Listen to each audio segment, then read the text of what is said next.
सड़क छाप भाषा यूज करने वाले प्रशांत किशोर की बातों को वैसे बिहार की जनता कितना तवज्जो देती है। कुशवाहा समाज का एक लड़का अगर आज कहिए कि अपने बदौलत, अपने राजनीतिक कहिए साख के बदौलत 30 साल का लगभग उनका अथक परिश्रम है, पैसे दे करके भैया तुम आप किसी को भी खड़ा कर देते हो। व्यक्तिगत कद जितना लंबा है उससे 10 गुना ज्यादा उनका राजनीतिक कद। प्रशांत किशोर पटना यूनिवर्सिटी में जब छात्र हुआ करता था तो 12वीं फेल कर गया। अगर आप मैं राजद से कंपेयर करूं तो राजद से भी ज्यादा कहिए 2 लेवल नीचे गिर करके अगर राजनीतिक शुचिता को कहिए खंडित करने की बात हो तो ये व्यक्ति करता रहा। हमारे साथ भाजपा के नेता हैं मयंक जी, उनसे हम सीधा सवाल करेंगे कि आपके नेताओं को ही प्रशांत किशोर टारगेट कर रहे हैं इस बिहार चुनाव में। पहले दिलीप जायसवाल, अब सम्राट चौधरी, कैसे देखते हैं? देखिए, सबसे पहली सड़क छाप भाषा यूज करने वाले प्रशांत किशोर की बातों को वैसे बिहार की जनता कितना तवज्जो देती है वो आप और हम बखूबी जानते हैं। और मैं जो कहना चाहूंगा वो ये है कि राजनीति में पेशेवर कहिए कि व्यवस्था लाने की बात हमेशा होती रही है, जैसे कि लेकिन ये वो व्यक्ति है जिसने राजनीति को अपना पेशा बनाया।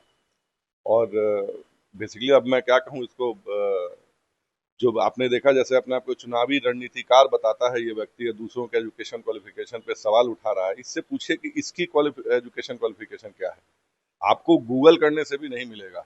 बट मैं आपको बता देता हूँ कि प्रशांत किशोर पटना यूनिवर्सिटी में जब छात्र हुआ करता था तो 12वीं फेल कर गया था। 12वीं फेल करने के बाद प्रशांत किशोर सप्लीमेंट्री से पास हुआ। एक ही काम हुआ करता था उस जमाने में, सड़क पे घूमना, लड़कीबाजी करना वगैरह। जो भी इसके इसके उस दौर के जो मित्र बताते हैं, बाप इसका कांग्रेसी चाटुकार हुआ करता था। उसके कारण से हैदराबाद के एक निजी संस्थान में सांख्यिकी स्टैटिस्टिक में इसका एडमिशन कराया गया। उसी कांग्रेसी रिश्तों के बदौलत इसको कभी यूएन भेज दिया गया। और आप कोई भी जानकारी इस व्यक्ति का आपको डेट ऑफ बर्थ तक नहीं मिलेगा। अगर आप ऑनलाइन ढूंढेंगे, तुम सार्वजनिक जीवन में हो ना, तुम्हारा डेट ऑफ बर्थ नहीं है, तुम्हारी एजुकेशन क्वालिफिकेशन का कोई डिटेल नहीं है जी। तो उसके बाद से तुम आते हो बड़बोले बयान देने के लिए। अब तुम मेरे प्रदेश अध्यक्ष पे सवाल उठाते हो। मेरे प्रदेश अध्यक्ष पे सवाल उठाने से पहले, जिसको मैं कहा जाता ना कि आसमान में थूकी हुई थूक जो है खुद अपने मुंह पे गिरती है। तो पहली बात कि भैया आज ठीक है, तुमने बहुत पैसे कमा लिए, बहुत ज्यादा पैसा कर लिए हो, कैसे किया सोर्सेस से मुझे बताने की जरूरत नहीं है। एक वो दौर था जबकि आप सबने देखा कि भाई बिहार छोड़िए, भारत के किसी भी राजनीतिक परिवार के युवराजों का जो लॉन्चिंग है, लॉन्च पैड तुमने सबको तैयार किया। चाहे वो तेजस्वी यादव हो, चाहे वो इधर तेज प्रताप यादव हो, उधर आप ममता बनर्जी के भतीजे अभिषेक बनर्जी को ले लीजिए।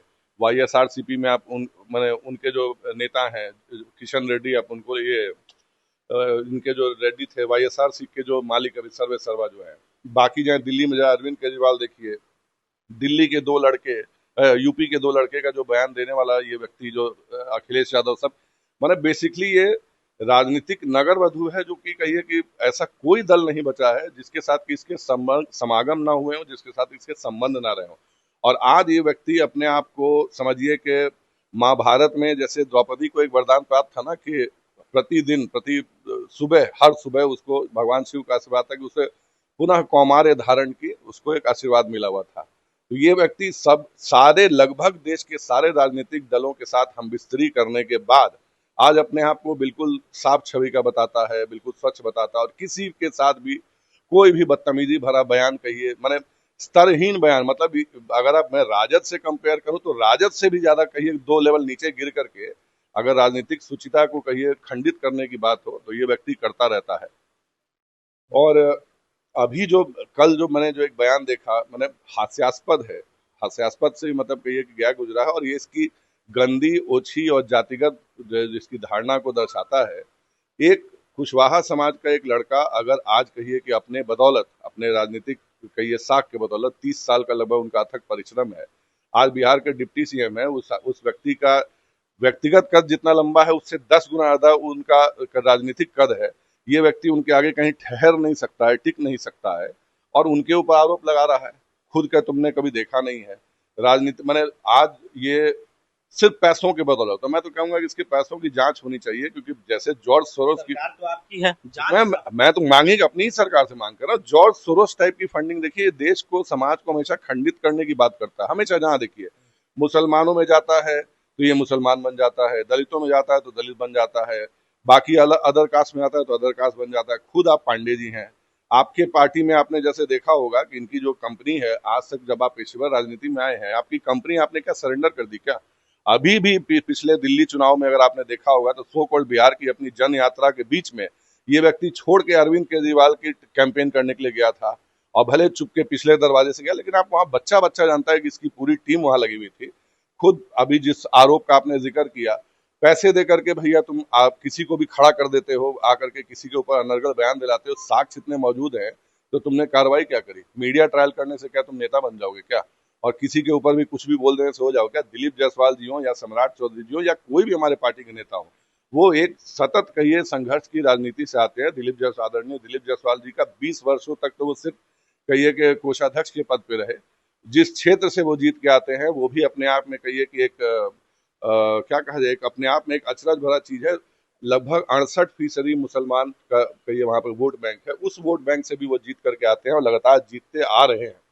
उसके बाद से जनता के द्वारा चुने हुए लोगों को के ऊपर अगर तुम इस तरीके का आरोप लगाते हो और उसके बाद से अपने अपनी छवि बनाने आते हो, कुछ तुम्हारे चंद सिक्कों की बदौलत जो तुमने कुछ लोग खरीदे हैं, जो तुम्हारी बातों से स्खलित होते रहते हैं, द्रवित होते रहते हैं, तुम्हारा महिमा मंडन करते हैं, तुम उसी में खुश हो। तो मैं बहुत ज्यादा इस तरहीन, इस लुच्चे व्यक्ति के बारे में बोलना नहीं चाहूंगा। बाकी आप सब खुद देख रहे हैं, क्या खुद समझदार लेकिन वो तो कह रहे हैं कि हमें गिरफ्तार करके आप लोग दिखाएं, गिरफ्तार करें, अगर हम गलत हैं तो हमें गिरफ्तार करें। अटेंशन सीकिंग सिंड्रोम आपने सुना है? अटेंशन सीकिंग सिंड्रोम है कि भैया मेरे को आओ, मेरे को मारो। उस दिन आपने देखा होगा जो ये एक विरोध का भी एक तरीका होता है, प्रशासनिक कई अनुमति ली जाती है। आपने कभी देखा है किसी राजनीतिक दल को एक फिदाइन हमलावर की तरह गलियों से लोग को जो इकट्ठा करो, आओ, और आकर के पुलिस कर्मियों के ऊपर देखा आपने माइक लगा करके, कैमरे लगा करके, ड्रोन शॉट करके एक बेचारे पुलिस कर्मी को तुम तू तड़ाक की भाषा, ऊपर से गालियां भी कहीं पे हमने देखा देते हुए। तो वो उस बेचारे उस सरकारी कर्मी की क्या गलती है? वो तो अपनी ड्यूटी कर रहा है। तुम इतने ज्यादा कहिए कि मगरूर हो पैसों में, अपने पैसों की हनक के कारण, कि तुमको कोई दिखाई नहीं देता है। सब सारी व्यवस्थाएं खराब है। तुमने ये आदमी व्यक्ति पहला राजनीतिक व्यक्ति मैंने देखा है जो कि गांधी जी की तस्वीर पीछे लगा करके और शराब बेचने की बात करता है। इसको तो अपने पार्टी का नाम जन शराब पार्टी रख लेना चाहिए। जहां तक हमारे ज्ञात सूत्र बताते हैं और कुछ बताते हैं, ये लगभग एक बिहार में एक सफल शराबबंदी है, जिसको कि ये प्रभावित करने के लिए ये व्यक्ति लगभग 12,000 करोड़ रुपए की लिकर लॉबी से ये कहिए सुपारी लेकर के बिहार में घूम घूम करके बिहार को कहिए नशे की गिरफ्त में डालने की कोशिश करा। इस व्यक्ति का एक एजेंडा बताइए बिहार की समस्याओं को लेके, सिंगल पॉइंट एजेंडा, शराब खुलनी चाहिए, शराब खुलनी चाहिए, शराब खुलनी चाहिए। तुम बड़े बड़े ज्ञान देते हो कि हम ये एजुकेशन में करना चाहते हो, जिसका खुद का एजुकेशन का अता पता नहीं है, उसकी कोई डिग्री नहीं है, उसकी उसका डेट ऑफ बर्थ कहिए कि अभी तक में आपको सार्वजनिक उपलब्ध नहीं, वो क्या करेगा? Basically he is a shadow, he is a hoax. और वो सिर्फ और सिर्फ अभी आया है, इन्हीं की एक कहिए कि दूर की बहन लगती होंगी पुष्पम प्रिया चौधरी, जो चुनावी वर्ष में आई थी, ऐसे ही 243 सीटों की बात कर रहे थे और शायद अपनी कुछ सीटों पर शायद 43 वोट भी प्राप्त नहीं हुए थे उनको। इसका भी वही हश्र होने वाला है, बिहार की जनता बखूबी जानती है। और ऐसे पैराशूट कैंडिडेट्स की और ऐसे कहिए समाज को विखंडित करने वाले लोगों की, और समाज में गंदी विचारधारा कहिए जातिगत विचारधारा चलाने वाले, एजेंडा चलाने वाले लोगों की बिहार को कोई जरूरत नहीं है। क्या लगता है इसकी जांच कराएंगे आप, उनकी संपत्ति को जिस तरीके से? ना भाई, देखिए उनकी संपत्ति की उनकी कंपनी है, उनकी कंपनी जो है ऑलरेडी भैया किस किस तरीके से वो काम करते हैं सबको पता है। अगर उसमें कुछ वित्तीय अनियमितताएं होंगी तो बिल्कुल वो जांच के घेरे में आएंगे। मैं उसकी कंपनी चलाना कोई बुरी बात नहीं है, लेकिन कंपनी को एक तरफ चलाते हुए एक तरफ तुम यहाँ भूख हड़ताल करते हो, बकायदा बीपीएससी के छात्रों को बरगला करके उन पर लाठीचार्ज करवाते हो, उसी दौरान उनको छोड़ करके तुम फिर दिल्ली चुनाव में चले जाते हो। तो तुमने अपनी राजनीति छोड़ी कहाँ? जो तुम्हारा मेन काम था, पेशा था राजनीति को कहिए कि वो अपना रणनीतिकार का या सो कॉल्ड चुनावी मैनेजमेंट वाले का। अगर चुनाव हारेंगे तो हम कहीं से भी राज्यसभा का टिकट लेकर राज्यसभा में चले जाएंगे, पैसा देकर खरीद लेंगे। पूछिए प्रशांत किशोर से पूछिए, गुदा है चुनाव लड़ने का? तुम तो बोल रहे हो ना कि हम 243 से नीचे लाएंगे तो मैं सरकार नहीं बनाऊंगा। तुम पहले खुद कहां से चुनाव लड़ोगे ये बताओ प्रशांत किशोर। अगर है रीढ़ की हड्डी है, वाकई में हड्डी है, तो चुनाव लड़के दिखाओ। तुम सिर्फ सबको बेसिकली कम बिस्कुट खा के ज्यादा भौंक रहे हो, सारे के सारे नेताओं के ऊपर, सारे राजनीतिक दलों के ऊपर भौंक रहे हो। तुम ही सबसे ज्यादा पवित्र और कहो कि गंगा नदी हो रखे हो क्या? है दम, चुनाव लड़ो, चुनावी प्रक्रिया में आओ, लोगों से देखो। जिस व्यक्ति जो एसी कमरे में बैठ के, एसी टेंटों में कहिए आयातित टीम ला करके, सैलरी बेस्ड अपने यहाँ कहिए कि पूर्व के अधिकारियों, वकीलों, डॉक्टरों, इन लोग को बहाल करके अपना माउथ पीस बना करके सिर्फ कहिए भोकाल क्रिएट किए हुए हैं, उस भोकाल में फंडिंग की जा रही है, फंडिंग करके। तो पैसों पे भैया आप बिहार नहीं जीत सकते। लेकिन कह तो रहे हैं कि बिहार के जो युवा हैं, जो बेरोजगार हैं, वो गुजरात में जाकर काम कर रहे हैं, फैक्ट्रियों में काम कर रहे हैं, युवाओं की बात कर रहे हैं। वो कह रहे हैं कि गुजरात में फैक्ट्रियां खुल रही है, बिहार में नहीं। तो ये प्रशांत किशोर के जो मुद्दे हैं, वो आप पे ही निशाना है, यानी आपके पार्टी पे निशाना है। सीधे तौर पे कह सकते हैं, क्या लगता है कांग्रेस से साठगांठ हो चुका है क्या प्रशांत किशोर का? भाई कांग्रेस पार्टी में तो ये आदमी कहिए कि सोनिया गांधी के पैरों में गिरा हुआ था, चप्पलें चाट रहा था। क्या हुआ बाद में? राहुल गांधी और प्रियंका गांधी ने इसको निकाल दिया। उसके बाद से इसने कहा, इसने कल परसों जो भी एक इंटरव्यू दिया उसने खुद इसने कहा कि मैं तो कांग्रेस में, मतलब बात हो ही गई थी, मैं तो ये करने वाला था, मैं तो वो करने वाला था, मगर कांग्रेस ने मेरा एजेंडा बाद में अस्वीकार कर दिया, तो मैं कांग्रेस की ही नीतियों को लेकर के बिहार में अपना काम कर रहा हूँ। तो सिबहन से बात है, कांग्रेस का ये बैकिंग है, इनको बहुत अच्छी तरीके से बैकिंग है, कांग्रेसी ही विचारधारा का। जैसा मैंने कहा, इनके पिता जो थे वो कांग्रेसी चाटुकार हुआ करते थे, और उन्हीं कांग्रेसी चाटुकारी के ताक की वजह से उस दौर में इनको यूएन में एक बार भाषण देने भेजा गया। डिग्री कहाँ है प्रशांत किशोर तुम्हारी? क्या पढ़ाई किया है तुमने? पढ़ाई शिक्षा पे बहुत जाते हो कि रउआ लोग इनके बच्चा ना पढ़ी तक उनके बच्चा पढ़ी फलाना। जो ज्ञान देना बहुत आसान है, रोड मैप कहाँ है तुम्हारे पास? रोड मैप सिर्फ एक चीज का है, शराब शराब शराब शराब। नाम बदल लो ना, नाम बदल के कर लो जन शराब पार्टी, जन सुराज पार्टी के बदले जन शराब कर लो। वैसे भी सुरा का मतलब शराबी होता है। आधा अगर ज हटा दीजिए तो सुराज का ज हटाइए तो जन सुरा पार्टी, मतलब जन शराब पार्टी।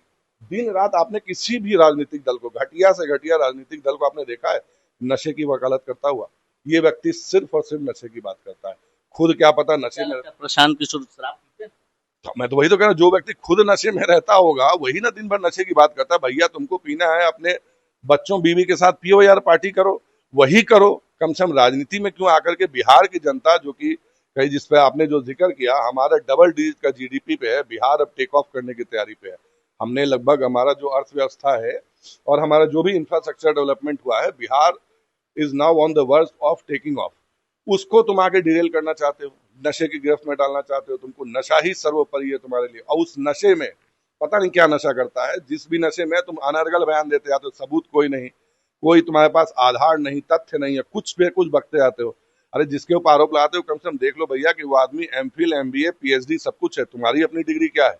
बड़ा शिक्षा पे सवाल उठाने आते हो ना, खुद की शिक्षा बताओ, और बताओ कि तुम्हारे और कांग्रेस के क्या संबंध रहे हैं, तुम्हारे और जॉर्ज सोरोस टाइप के लोगों से क्या संबंध है। जी, तो क्या लगता है पैराशूट से आए हैं, फिर उड़ान भर जाएंगे उसी तरीके से? अरे बिहार में क्या है कि ढूंढने टिकट और कितने सीट देंगे, क्या लगता है? ढूंढने नहीं मिलेगा ये व्यक्ति आपको। पुष्पम प्रिया दिखी थी 5 साल कि उसका भी नाना है, ढूंढने भी नहीं मिलेगा आपको। पुष्पम प्रिया चौधरी अचानक से जैसे चील मंडराने लग जाती है ना, कहीं भी जब कुछ होता है, तो आप देखिए वो पुष्पम प्रिया जी भी पधार गई है, और ये व्यक्ति तो आपको ढूंढिए अभी ही गायब होता है। अभी कहीं और राज्य में चुनाव हो जाए, देखिए यहाँ पे अपना जो सो कॉल्ड सभा स्थल या कहीं अनशन स्थल छोड़ के अचानक से पीके कहाँ गायब गए हैं? तो पीके जाके बैकडोर डील करने गए हुए हैं, बड़ा बड़ा अटैचियों में पैसा लेने के लिए गए हुए हैं। वो व्यक्ति का, जिसका ईमान पैसा और जिसका धर्म शराब है, उस व्यक्ति पे बिहार की जनता कतई विश्वास नहीं करती। तो देखिए हमारे साथ बीजेपी के कद्दावर नेता कह सकते हैं मयंक जी, उन्होंने ढो डाला प्रशांत किशोर को। अपने सहयोगी कैमरा पर्सन पंकज के साथ में संजय कुमार, NBC 24 पटना।